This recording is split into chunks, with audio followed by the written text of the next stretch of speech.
बीते कुछ दिनों पूर्वी स्टेट बोर्ड हाई स्कूल एवं इंटर का परीक्षा फल घोषित हुआ। कुछ विद्यार्थी सफल हुए तो कुछ असफल भी रहे, लेकिन एक अध्यापक के बचकानी हरकत के चलते असफल हुए एक विद्यार्थी पर बड़ा गहरा प्रभाव पड़ा, जिसका अंजाम बहुत बुरा भी हो सकता था। जी हाँ, राजधानी देहरादून, जहां पर एक राजकीय इंटर कॉलेज में अध्ययनरत छात्र भी 12वीं की परीक्षा में फेल क्या हुआ, उसी स्कूल के अध्यापक ने उस छात्र की मार्कशीट को अपने व्हाट्सएप का स्टेटस बना दिया। जब छात्र को यह जानकारी मिली तो वह डिप्रेशन में चला गया। अभिभावकों ने पुलिस व विभाग में उप अध्यापक की शिकायत कर कार्रवाई की मांग की है।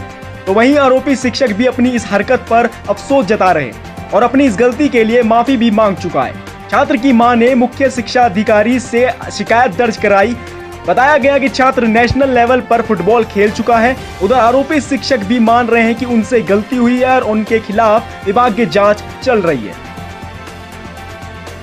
अब अगर आप भी केदारनाथ आने की सोच रहे हैं तो 72 घंटों के भीतर आपको कोरोना की जांच करवानी होगी और नेगेटिव रिपोर्ट दिखानी पड़ेगी। रुद्रप्रयाग जिला प्रशासन ने कोरोना वायरस की रोकथाम के लिए बेहद महत्वपूर्ण निर्णय लिए हैं। वैसे तो सभी जिलों के मुकाबले रुद्रप्रयाग में अब तक सबसे कम कोरोना के मामले सामने आए हैं, लेकिन सुरक्षा के दृष्टिगत रुद्रप्रयाग जिले में कोरोना के मामले बढ़ने का डर इसलिए भी है, श्रद्धालुओं के मन में बाबा केदार के प्रति असीम श्रद्धा है।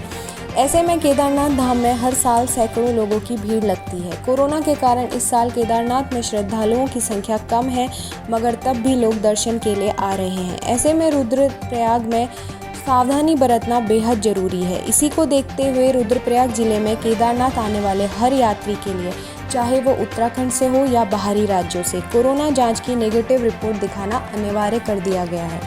जिलाधिकारी वंदना सिंह ने बताया कि इससे पहले यह नियम बाहरी राज्यों से आने वाले लोगों के लिए था, मगर जिस तीव्रता से उत्तराखंड में कोरोना के केस बढ़ रहे हैं, ऐसे में अब उत्तराखंड के निवासियों के लिए भी कोरोना की रिपोर्ट दिखाना अनिवार्य कर दिया गया है। उन्होंने बताया कि अब जिले में आने वाले हर व्यक्ति की सैंपलिंग भी की जाएगी। इसी के साथ आने वाले 10 अगस्त से रुद्रप्रयाग के हर गांव में रैंडम सैंपलिंग भी की जाएगी, ताकि जिला जल्दी कोरोना से मुक्त हो सके। आंकड़ों की बात करें तो रुद्रप्रयाग में अब तक 91 केस पाए गए हैं, जिसमें 76 पूर्णतः स्वस्थ हो चुके हैं। अब जिले में 14 एक्टिव केस बचे हुए हैं। उत्तराखंड में लगभग 10 करोड़ की किट्टी की ठगी में फरार चल रही 4 सखी बहनों को पुलिस ने अपने गिरफ्त में ले लिया और अब ये शातिर ठग महिलाएं जेल में अपनी करनी भुगत रही हैं। ये चारों बहनें करोड़ों की किट्टी की ठगी के मामले में फरार चल रही थी। वह सभी नेपाल की मूल निवासी थी और नेपाल में छिपकर रह रही थी। करीब 1 साल से पुलिस इन ठग बहनों की तलाश कर रही थी। कमेटी में लगभग 2,500 से 3,000 महिलाओं का पैसा फंसा हुआ है, जो कि करोड़ों में बताया जा रहा है। जानकारी के अनुसार पटेल नगर कोतवाली में इन महिलाओं ने इस विषय को लेकर पुलिस में तहरीर दी थी। पटेल नगर थाना अध्यक्ष ने बताया कि मुख्य आरोपी मीनाक्षी खत्री किट्टी के पैसों का लेन देन केदारपुरम समेत होटलों में होता था। उन्होंने 2,500 से 3,000 महिलाओं से 10 करोड़ तक ऐंठ लिए थे। नवंबर 2018 में किट्टी की अवधि पूरी हो जाने के बाद 2019 तक भी भुगतान नहीं किया गया। वहीं रुपए मांगने पर किट्टी संचालिका मीनाक्षी और उसकी चारों बहनें धमकी देती थी। पुलिस ने उस समय 5 बहनों और दंपति के खिलाफ चिटफंड अधिनियम के तहत मुकदमा दर्ज किया था। 5 बहनें और उनके पिता फरार चल रहे थे, जबकि पुलिस ने मुकदमे में सुनीता खत्री को गिरफ्तार कर लिया था। खोजबीन में सामने आया कि महिलाएं मूल रूप से नेपाल की रहने वाली हैं और वह नेपाल में छिपी हुई थी। बीते 1 साल से उनकी कोई भी खोज खबर नहीं मिल पा रही थी। वहीं बीते बुधवार को पुलिस को सूचना मिली कि उनमें से 4 आरोपी बहनें उनके घर के आसपास देखी गई हैं, जिसके बाद पुलिस टीम ने तुरंत ही चारों बहनों को धर दबोचा और चारों बहनों की गिरफ्तारी कर लिया। मगर किट्टी की संचालिका मीनाक्षी और उसके पिता अभी भी फरार बताए जा रहे हैं। मीनाक्षी और लाल बहादुर खत्री की तलाश अब भी जारी है।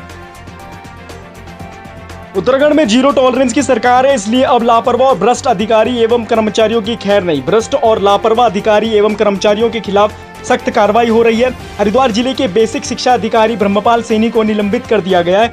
उन पर भ्रष्टाचार के आरोप लगे हैं। मामला गंभीर है। इस संबंध में शिक्षा सचिव आर मीनाक्षी सुंदरम ने ब्रह्मपाल सैनी के निलंबन के आदेश जारी किए। बेसिक शिक्षा अधिकारी ब्रह्मपाल सैनी का विवादों से पुराना रिश्ता है।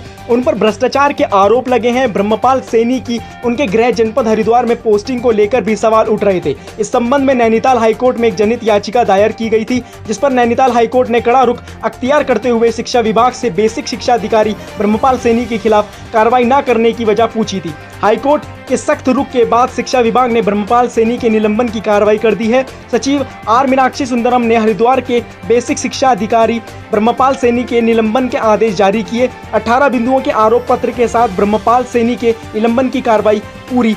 ब्रह्मपाल सैनी पर विभाग में अनियमितताओं के आरोप लगे हैं। वो साल 2017 से गृह जनपद में तैनात हैं। इस मामले में हरिद्वार निवासी पदम कुमार ने हाईकोर्ट में जनहित याचिका दायर कर रहे थे कि वर्ष 2017 से हरिद्वार में नियुक्त बेसिक शिक्षा अधिकारी ब्रह्मपाल सैनी अपने गृह जनपद में तैनात हैं, जबकि शासनादेश के अनुरूप ग्रुप ए के अधिकारी को गृह जनपद में नियुक्त नहीं किया जा सकता है। याचिकाकर्ता ने बताया कि ब्रह्मपाल सैनी का तबादला पहले बागेश्वर में किया गया था, लेकिन उन्होंने दोबारा अपना ट्रांसफर हरिद्वार करवा लिया।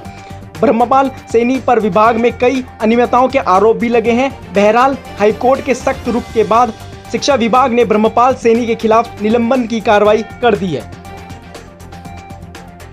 उधम सिंह नगर के सितारगंज में शर्मसार कर देने वाला मामला सामने आया है, जहां एक युवक ने पुलिस में तहरीर दी है कि 3 व्यक्तियों ने मिलकर उसकी महिला मित्र का अश्लील वीडियो बनाया और उसे ब्लैकमेल किया। पीड़ित व्यक्ति ने बताया कि आरोपियों ने उससे 1 लाख रुपए भी हड़प लिए हैं। सितारगंज के कोतवाली पुलिस ने पीड़ित और उसकी महिला मित्र का अश्लील वीडियो बनाकर उनको ब्लैकमेल करने के आरोप में एक आरोपी को गिरफ्तार कर सितारगंज के कोतवाल ने जानकारी देते हुए बताया कि पीड़ित व्यक्ति द्वारा 3 आरोपियों के खिलाफ मुकदमा दर्ज कराया गया। पीड़ित व्यक्ति ने दर्ज रिपोर्ट में बयान देते हुए कहा कि वो सितारगंज में अपनी एक महिला मित्र से मिलने गया था, जहां पर उसका और उसकी महिला मित्र का एक आपत्तिजनक वीडियो 3 युवकों ने बना लिया। वीडियो बनाने के बाद तीनों आरोपियों द्वारा युवक को और उसकी महिला मित्र को धमकी दी गई। तीनों युवकों द्वारा दोनों के बनाए गए वीडियो को इंटरनेट पर डालने की धमकी दी गई, जिसके बाद दोनों पीड़ित बुरी तरह से डर गए। आरोपियों ने उनसे धमकी देकर 1 लाख रुपए हड़प लिए। उसके बाद फिर से तीनों युवक पीड़ित से 2 लाख रुपए की मांग करने लगे, जिसके बाद पीड़ित ने कानून की शरण ली और तुरंत ही सितारगंज पुलिस में जाकर तीनों आरोपियों के खिलाफ मुकदमा दर्ज कराया। पुलिस ने तत्काल कार्रवाई करते हुए पुलिस की टीम गठित की। सितारगंज पुलिस द्वारा मामले के खुलासे के लिए गठित की गई टीम ने अश्लील वीडियो को इंटरनेट पर डालने की ब्लैकमेलिंग के आरोप भरत को गिरफ्तार कर लिया। भरत के पास से मोबाइल और 20,000 रुपए की नकदी बरामद की गई है। वहीं ब्लैकमेलिंग के अन्य 2 आरोपी अभी भी फरार हैं, जिन्हें पुलिस द्वारा ढूंढा जा रहा है। मुख्यमंत्री त्रिवेंद्र सिंह रावत ने शुक्रवार को रायपुर देहरादून में अधीनस्थ सेवा चयन आयोग उत्तराखंड के नवनिर्मित भवन का लोकार्पण किया। मुख्यमंत्री त्रिवेंद्र ने कहा है कि अधीनस्थ सेवा चयन आयोग का भवन बनने से आयोग के कार्यों में तेजी आएगी। उन्होंने कहा है कि मार्च 2017 से अब तक लगभग 3 वर्षों में अधीनस्थ सेवा चयन आयोग द्वारा 59 परीक्षाएं आयोजित की गई हैं, जिसमें 6,000 पदों पर चयन प्रक्रिया पूर्ण की गई है। इस चयन वर्ष में 2500 पदों पर भर्ती की प्रक्रिया शुरू की गई है। 3,000 पदों पर जल्द भर्ती प्रक्रिया शुरू की जाएगी। मुख्यमंत्री त्रिवेंद्र ने कहा है कि उत्तराखंड अधीनस्थ सेवा चयन आयोग अन्य राज्यों के अधीनस्थ सेवा चयन आयोगों से तेजी से कार्य कर रहा है। कोविड-19 की वजह से भर्ती प्रक्रियाओं में थोड़ा विलंब हुआ है। कोविड की स्थिति सामान्य होने पर भर्ती प्रक्रियाओं में तेजी लाई जाएगी। यह वर्ष रोजगार वर्ष के रूप में मनाया जा रहा है। आयोग को भर्ती प्रक्रियाओं में और तेजी लाने को कहा गया है। उत्तराखंड अधीनस्थ सेवा चयन आयोग के अध्यक्ष एस राजू ने कहा है कि आयोग का गठन 2014 में हुआ। आयोग के गठन से इसका कार्यालय राज्य निर्वाचन आयोग के अतिथि गृह के भवन में संचालित हो रहा है। यह नवनिर्मित भवन 4.92 करोड़ की लागत से बना है। अभ्यर्थियों की सुविधा के लिए अधीनस्थ सेवा चयन आयोग वन टाइम रजिस्ट्रेशन की सुविधा प्रारंभ की है। परीक्षार्थियों को प्रवेश पत्र एवं अभिलेख सत्यापन तथा अन्य आवश्यकता होने पर पंजीकृत मोबाइल नंबर पर SMS भेजने की सुविधा उपलब्ध कराई गई है। मितव्ययता के दृष्टिगत समान अर्हता वाले विभिन्न पदों को क्लब कर परीक्षाएं आयोजित कराई गई है।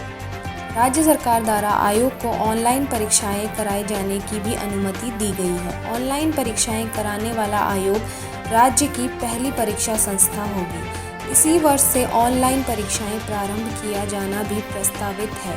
परीक्षाओं में शुचिता व पारदर्शिता लाने के लिए OMR शीट 3 प्रतियों में दिया जा रहा है। जिसमें एक प्रति मूल्यांकन, एक प्रति कोषागार में संरक्षित रखने एवं एक प्रति अभ्यर्थियों के घर ले जाने के लिए है। परीक्षा केंद्रों में कंट्रोल रूम की वीडियोग्राफी की जा रही है। सभी परीक्षाओं की बायोमेट्रिक उपस्थिति ली जा रही है। टंकण एवं आशुलिपि परीक्षाओं के लिए प्रमाणित सॉफ्टवेयर तैयार किया गया है। टंकण परीक्षा समाप्त होते ही तत्काल अभ्यर्थी को परिणाम की जानकारी हो जाती है। उत्तराखंड अधीनस्थ सेवा चयन के अध्यक्ष एस राजू ने कहा है कि आयोग की ओर से वर्तमान में 7 लिखित परीक्षाओं का आयोजन किया जाना है। कोविड-19 संक्रमण की वजह से इन परीक्षाओं को फिलहाल स्थगित रखा गया है।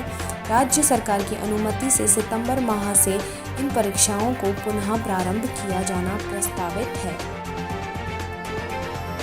600 मीटर गहरी खाई में गिरी कार, रात भर तड़पते रहे 2 युवक। इस हादसे में एक युवक की मौत की खबर है, जबकि दूसरे युवक की हालत बेहद गंभीर बताई जा रही है। दुखद बात यह भी है कि दोनों रात भर खाई में पड़े रहे। उत्तराखंड चंपावत जिले के खूतिया के पास एक दर्दनाक हादसा, रात के समय एक अल्टो कार खाई में जा गिरी, जिसमें एक युवक की मौत की खबर है, जबकि दूसरे युवक की हालत बेहद गंभीर बताई जा रही है। बता दें कि पूरी रात भर दोनों खाई में पड़े रहे और दर्द से बिलखते रहे। सुबह जाके लोगों को हादसे की जानकारी मिली, तब जाकर उन्हें खाई से निकाला गया। मिली जानकारी के अनुसार यह हादसा रात के करीब 10:15 का बताया जा रहा है, जिसमें कार चतुरकोट के पास अनियंत्रित होकर 600 मीटर गहरी खाई में गिर गई।